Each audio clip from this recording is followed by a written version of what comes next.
Hey guys, it's Daniel, licensed therapist. If you don't know who the Liver King is, congratulations, because you've been able to unplug from the social media machine because he's the man who's responsible for the most impressive social media campaign ever. In fact, it was so successful that your guy went to the market and bought some liver and tried it. He said that if you put some olive oil, maple syrup, and a pinch of salt, it tasted like caramel. It did not taste like caramel. I couldn't eat it. It was nasty. But that wasn't the only thing he lied about.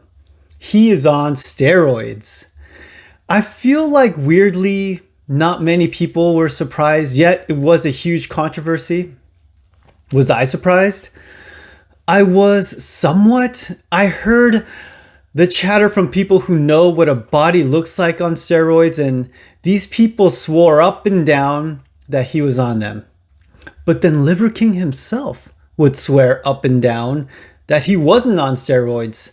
So, being a trusting, gullible person, I believed him. But when the news came out, I wasn't completely shocked. So, why did the Liver King lie about using steroids? I know a lot of people are thinking, why are you even asking that question? Of course he lied so he could sell more supplements. He is a money-grubbing charlatan who is willing to lie, cheat, and steal for financial gain. And while, I don't necessarily disagree with that narrative, something doesn't exactly fit for me. As a therapist, I am like a detective that is trying to take all the pieces and find the truth. And this guy being motivated simply by money doesn't make sense. And that is because the reason he started living such a radical lifestyle was because of his kids. So if you guys don't know, basically his kid was chronically ill. He talked about taking him to the emergency room multiple times and going to the doctors and being frustrated because they would just give him EpiPens and offer no real solutions.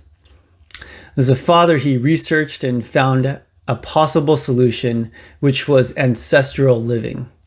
Basically, him, his wife, and his kids started eating raw liver and testicles and other stuff that I wouldn't want to eat. And his son got better. And that's how this whole thing started.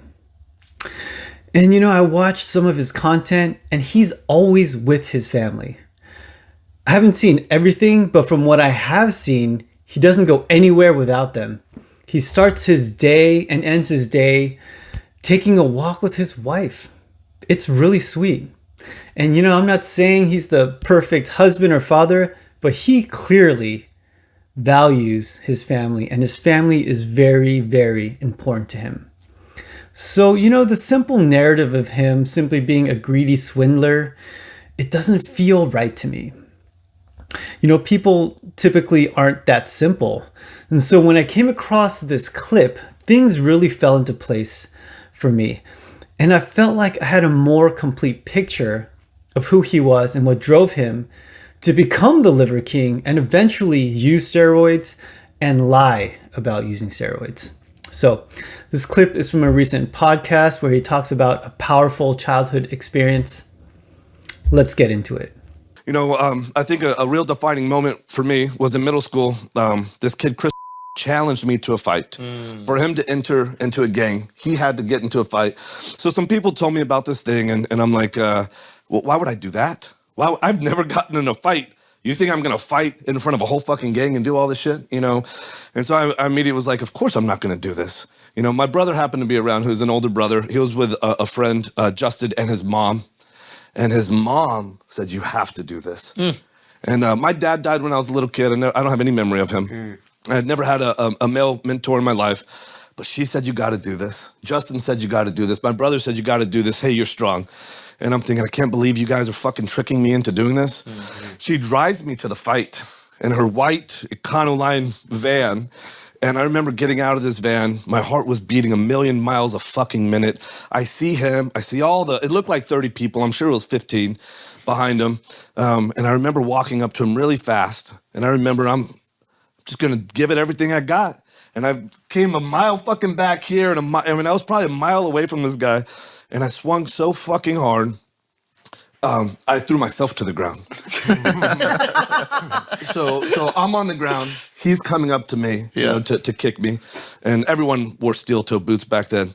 And so he's coming up to kick me, and as he's coming up to kick me, I picked him up and I manhandled him, and I realized how fucking strong I am.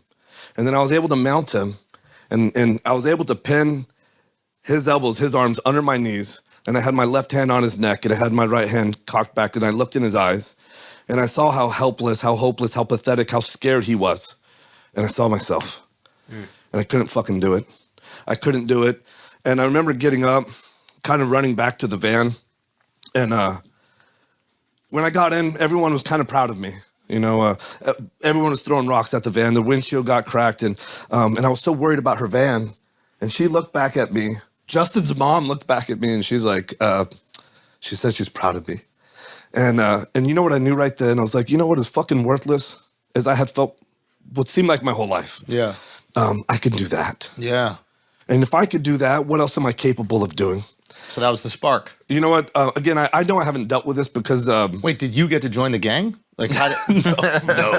No. And sometimes I think, God damn, I should have just done it. I would have gotten so much more respect if I had just done that. And that guy, when I let him up, he didn't come after me because he fucking knew. You knew what time it was, yeah. He knew. I have way more respect for you doing it like that. I could fuck you up. I'm not gonna. Yeah. But you know what, like, so I doubled down then on working. I'd already been working out for a while. Right. But now I doubled down on that. You Yeah. know, now I'm like, oh my God, I can actually control outcomes in my life. And well, fast forward all these years, that's not changed. You know, it's like, I still need to do that to feel, I don't go to sleep at night feeling pathetic. What I do is what's required of me to do is to kill myself, to crush myself, to destroy myself enough times to be like, I'm okay. Yeah. I'm okay. Yeah. Like, to me, this is way more relatable. And I think that, like, Yeah. I think, you know, you said a couple things. Well, first to of all, me. I didn't know any of this. You know, like, Of course, you're processing it, you're becoming well, self-aware. people are asking why, and I'm like, well, I don't know, because I got to get in the gym. Well, why do you got to do that? I'm like, I don't fucking know until recently. What a story. Can you imagine going through that?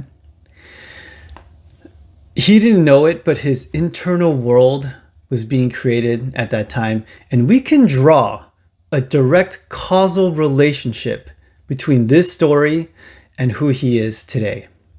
And right before he tells this story, he talks about his childhood where he was severely bullied to the point where he was beaten unconscious on a weekly basis. You know, the surprising thing was he never fought back. I mean, you look at this guy, right? And you would assume that he would go barbarian on those guys, but he never did. And that was because he felt completely worthless. The thing about us humans is we are hardwired to feel important, to feel like we're valued and worthy and accepted.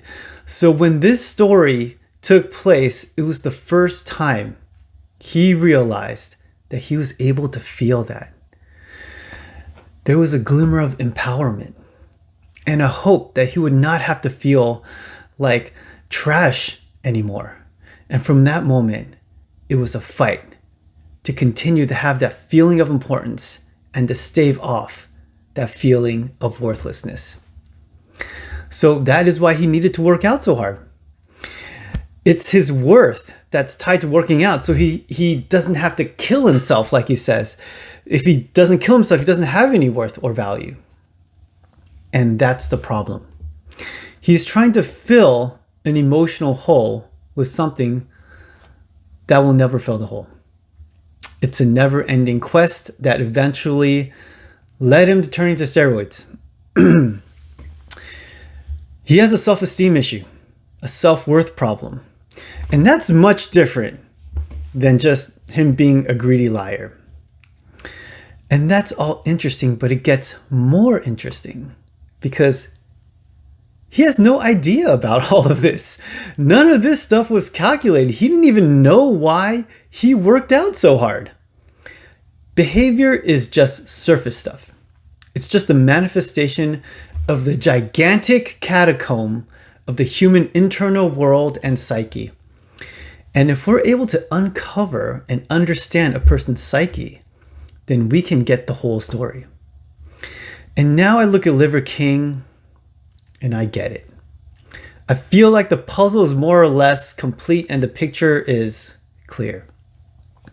He's just a guy that's been hurt and traumatized, and he's just trying to hold it together. Now, I'm not defending him for lying, nor am I condoning him doing steroids. If you dislike him and want to continue to do so, hey, that's your prerogative, and I wouldn't argue with that. But I am not here for Liver King. I am here for you. I feel like we can learn from this experience and apply it to ourselves. What is your assessment of your worth? Is there anything you are doing that's causing you pain and you don't know why? If so, it might be a good idea to examine your internal world and your psyche, because if we can understand you, then maybe we can make some significant changes. Because maybe you're not roided up and lying about it, but maybe you are struggling with something. And my wish is for you to be free, to be yourself, and to know that you are important. Because you are. You are 1 in 8 billion. If you have anything you want me to react to, please leave it in the comments down there. Thanks for watching. See you next time.